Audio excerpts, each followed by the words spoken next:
Good evening. Tonight in Bent TV, we start with Staying Alive, with David Hunt, Greg and Gordon discussing, is it becoming harder for people to live off the pension? Then in the second of our three-part series, Midsumma Confessional, the goddess asks, tell me about the sin that got away, the one you wish you committed, but never did. And then to complete tonight's broadcast, Steve Pereira in Quedia speaks with spoken word artists ReVerse Butcher and Fury.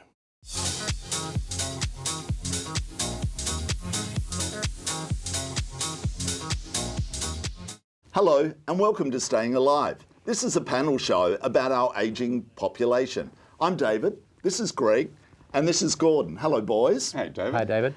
Now, with our ageing population, a lot of us, I'm now a pensioner and proud of it, yay. Bad luck for all you people that haven't got there yet. You're self-funded. I'm a self-funded retiree, yeah. You're not there yet? I'm looking down the barrel, don't worry. I'm looking down the barrel. It's on the horizon, on the way there, David. Okay, is it becoming harder for people to live off the pension? You know, like I'm seeing it all the time now, and you're like, and my feeling is that it's not as easy as it was, say, 10 years ago. Well, the cost of everything is going up. The price of everything is going up. I'm not sure how often you get a pension rise, because I've been on a set pension, set annuity for ever since I retired, 10 years ago, or more than 10 years ago. Now, you don't get any benefit. I get no benefit whatsoever. So medical or anything, no. If you went to hospital, wow. Oh, well, I have hospital insurance. I have my own insurance, but I've got to pay for that. Yep. But the thing is that I even myself, I notice that the price of things is going up all the time. Your GST water, might be your going electricity, up. And now they're talking about putting the GST up, which is the most regressive bloody tax in all time. Well, it's just 50% increase they're proposing, or they're putting on the table and not ruling out. But there's no GST on food, basic necessity for people, even more so as you get older and you start to age. Well, there's no GST on food, there's no GST on health, the two things that impact people of age. That's right. And so suddenly it's not a 50% increase, it's a 100% increase, 150% increase basically. Yep.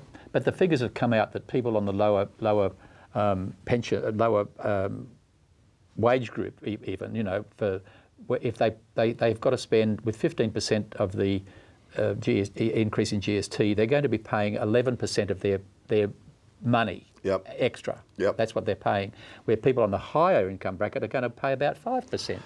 You know, so you as a self-funded retiree, who's going to top your benefits up there? Nobody. I just hope that my money stays there and keeps going until I run out rather than it. You can't, and don't forget, you're leaving everything to me when you die. Greg, to us. No, me, not you. Greg, what's your thoughts? I'm not yet there, but I'm starting to plan, lock in the finances for my retirement. And before I even get there, I'm seeing the opportunity reducing that far ahead. So whatever I put in now won't be enough, because it won't cover the increased costs that will be coming ahead. But right now, David, it's not just the people that are already retired.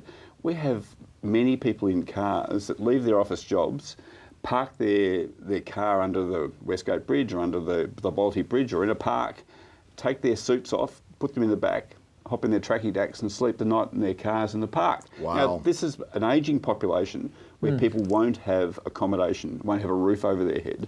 So there's a principal example of the new wave of problems to face the ageing population. But are they trying to build now, you know, like in Docklands and other areas? I live in St Kilda, and there's affordable accommodation. That's part of the mandate for St Kilda. And there's a block behind me that they built since I've lived there.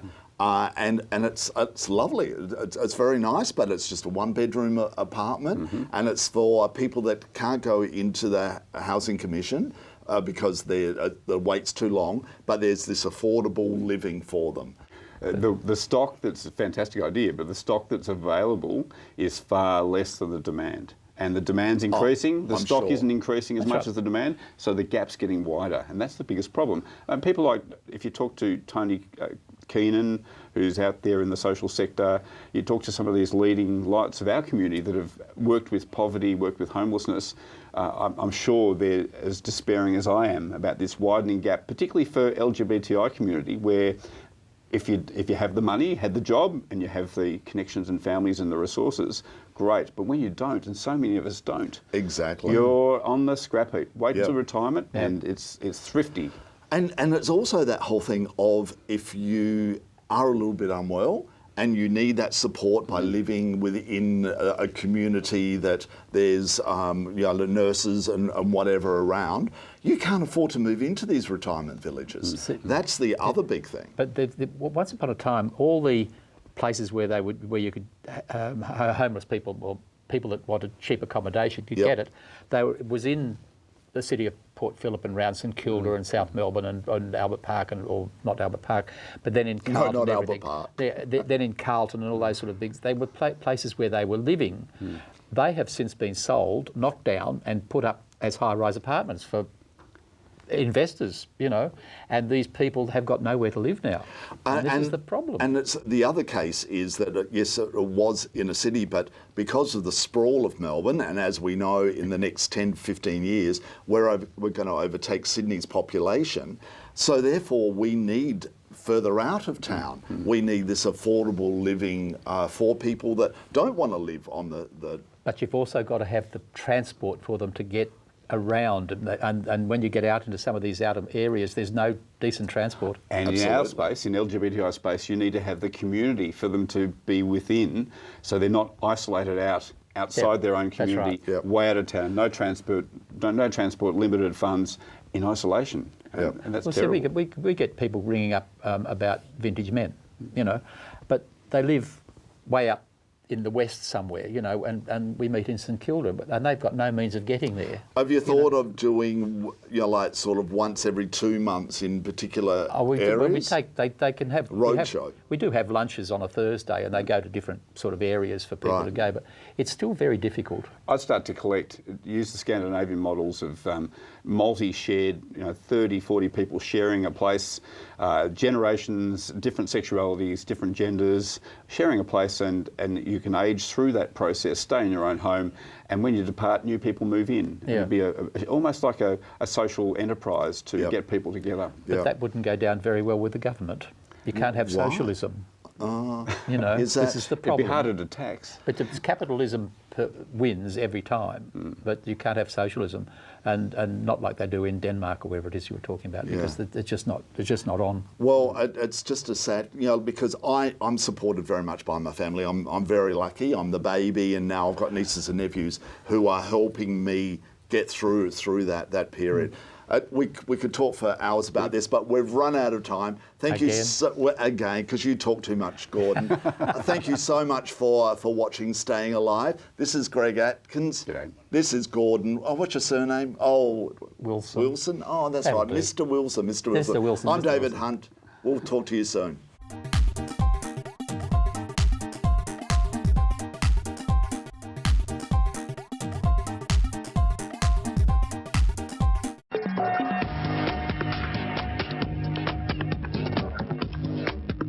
Tell me about the sin that got away, the one you wish you committed but never did. I wish I had pushed my brother into the pool even though he was actually holding his phone at the time. Lustful thoughts. The goddess is everywhere. Okay, so I was offered a stint as a stripper in Berlin and I never got to do it, but now I really wish I had. Yeah, your turn. Oh, I've always had skinny milk in my coffee, and I feel like I've missed out on a full cream life. Wow, yeah. No, I've tried it all, and that'll do. Well, this one time I was on a flight, and then there was the entire Australian rugby team. Oh, do it. Read my lips. I don't know if I want that going on TV. I wish I had stolen Matthew Mitchell's costume. I wish I'd made a bigger hoo-ha about my wedding to a woman in 2001, because maybe we'd have marriage equality by now. This is a hard one. There are so many. There are so many sins that I wished I had committed but didn't have the opportunity to do. Most of them involved beautiful men that I had to walk away from. They were pretty good, but I'd like to hear about some original sins, ones I wished I'd committed. I wish I'd taken the money from the Mikey dispenser when it was just sitting there and the person had already taken their card away, but not this time. Probably turning straight men sooner. Being a prostitute. Nice. Or being a cum slut, whatever. Tell me about the sin that got away, the one you didn't commit but wish you had. Honestly, I've committed a lot of sin in my life. It's really hard for me to think of one that I didn't commit, but one of the main ones would be failing my driver's license test and just crying a little bit during it so that I actually got my license and passed, and really, I should have learnt to drive better. Dean, if you weren't eating sweetheart while you're doing your driving test, you probably would have passed. Or, it's another good tip, wear a really, really short skirt or short shorts when you're doing your driving test. And as you go around the corner, hopefully an instructor will put his hat on your lap. Another great tip. From Tabitha to you, Mr. 9 Inches. I guess if I look back over 85 years, fisting would be one of them. I've always wanted to try that. Well, there was a time when I was in London and some queen pushed me off the stage. Now, I wish I was the one doing the pushing. And I would have pushed a lot harder. Now, Sexy Galaxy, you know what some of these drag queens are like. Sometimes you just need to rip off their wig and belt them in the face. Only joking, you need to do a duet with her and learn to share the stage together. Islands in the stream, that is what we are. I wish I'd had an orgy before I got married. Not so much of a sin, but I was at Burning Man 5 years ago and had the opportunity to participate in many a crazy thing, but I was a little bit too vanilla. Tell me more, bitch. Oh, there was some, involved multiple people, bit of nudity, bit of dressing up, bit of exploration, I guess, in the desert. It was hot. The sin I wouldn't commit, losing my virginity to a woman. Oh, that I wish I had committed. I wish that I'd gone to a Catholic school. All those wonderful priests that were so hungry for boys. Oh my Lord, I just feel so left out. Well, that was actually a sin that I didn't commit, but I did commit because I did go to Catholic school. I went to Catholic boarding school. It was heaven, and there was lots of boys everywhere, and I think it just kind of perpetrated me out into a full life of debaucherous sex for the rest of my life, really, as it's gone on, yeah. Mm-hmm. Oh, okay. That's something I wish I had committed. That would be... God. I don't think there's a sin that I haven't committed that I would want to commit. No, I think I've done them all. Yeah, no, I think I've done them all. More, please. More! More? More, please. More. Did you call me a whore? More! Having sex with that priest. Ooh, you're very naughty. Go straight to my room. Oh, my ex invited me to fly to Sydney because his boyfriend was out of town, and I declined, but secretly I wish I did. My partner and I went for a holiday to New York and met a very spunky jazz trumpet player, and I regret that we didn't have a threesome with that. What are you doing, girl? Get on with it. Don't just talk about it, fantasize about it. Go out and do it. We have plenty of people over here that play the saxophone. If not, just buy a saxophone. It works as a double-ended dildo. My best friend, who's a female, who I've known since I was 4,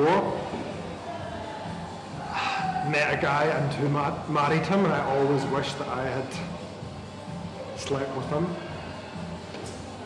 Chris, I hear you. Lots of times we meet our friends and their partners are adorable. What you can do is say to her one night, here's a gold class movie ticket, go and enjoy yourself, and I'll do the housework. And by that means sucking off her husband. What a lovely, friendly thing to do. You're a good friend. That really cute girl at Midsumma Festival about 6 or 7 years ago. One moment, please. The goddess needs a light refreshment.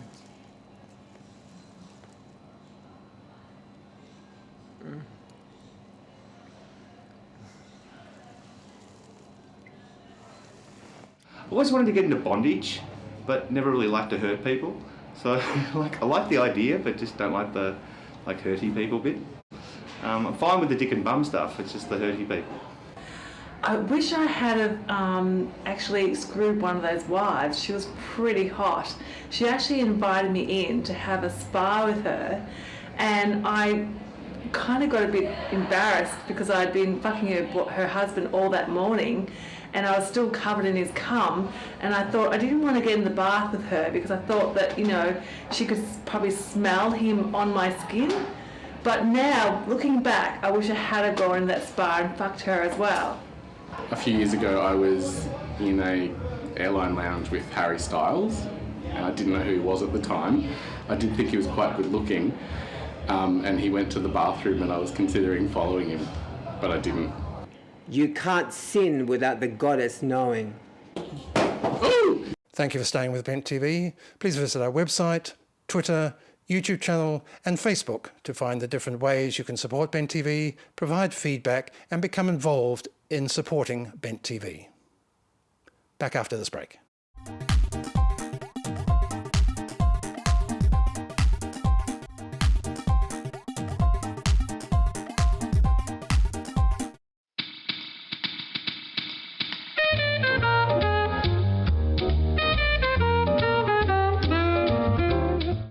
Good evening, I'm Steve Pereira. You're watching Bent TV, and this show's Quedia, a show where we explore all things queer and anything and everything media.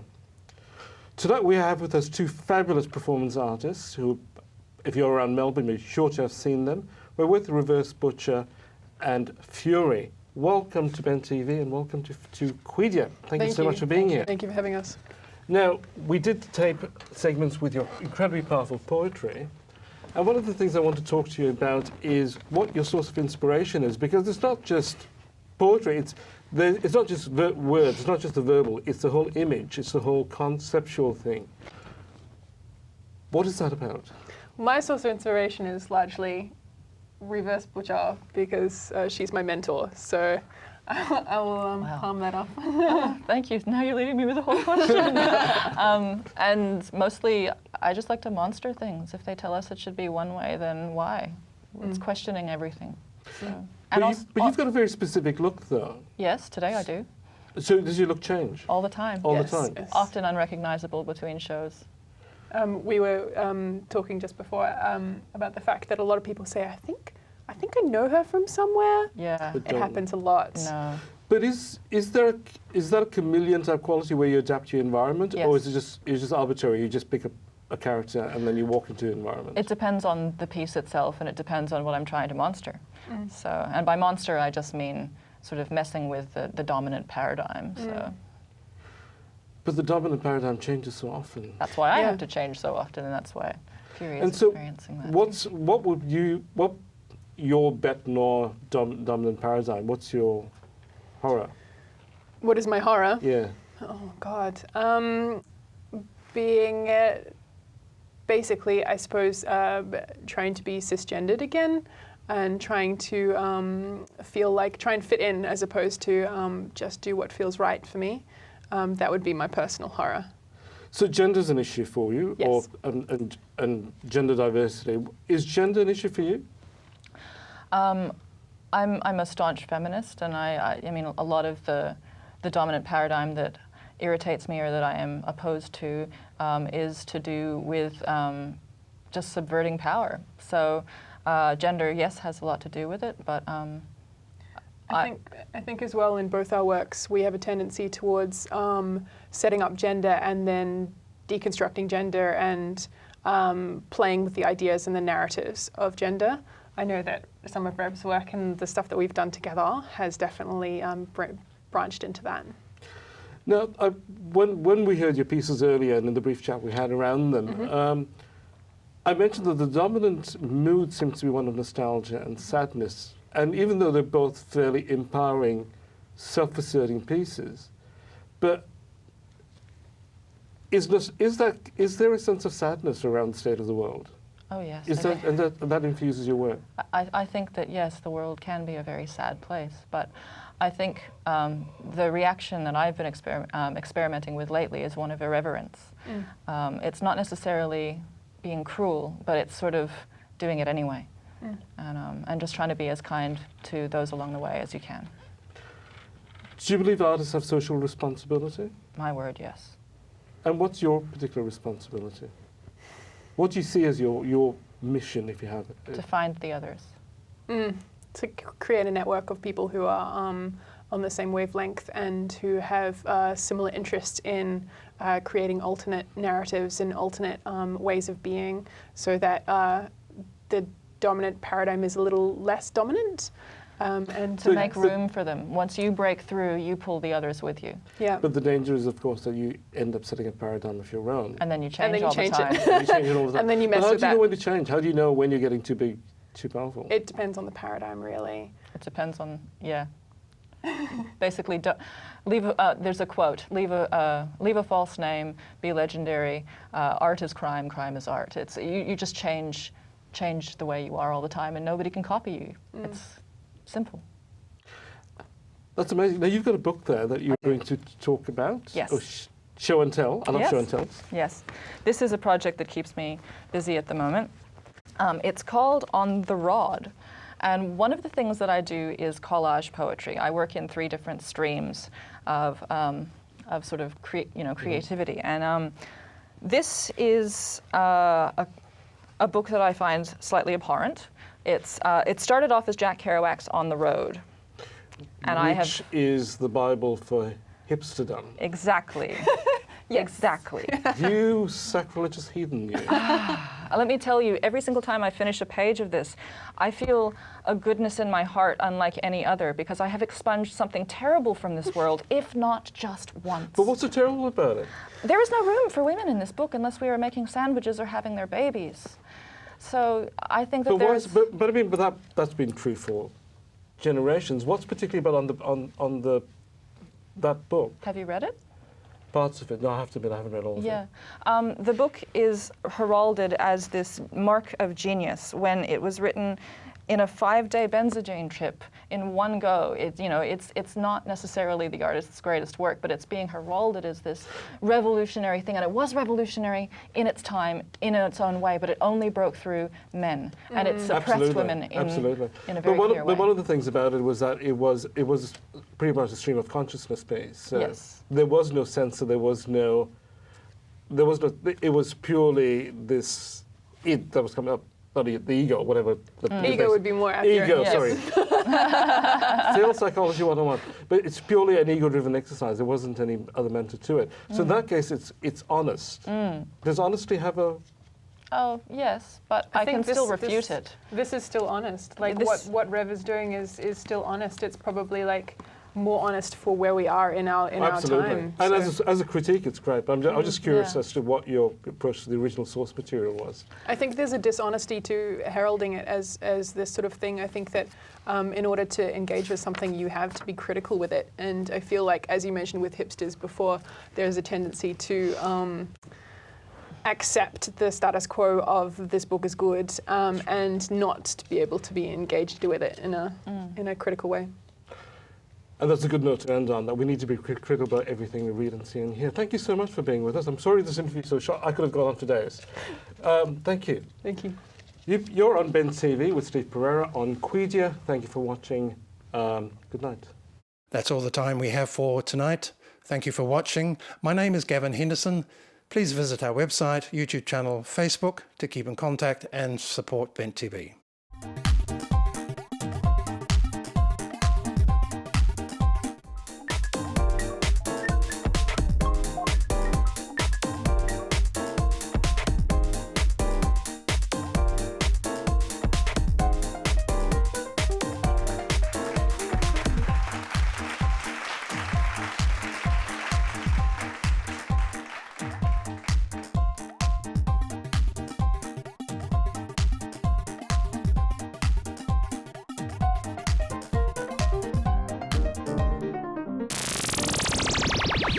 Bye.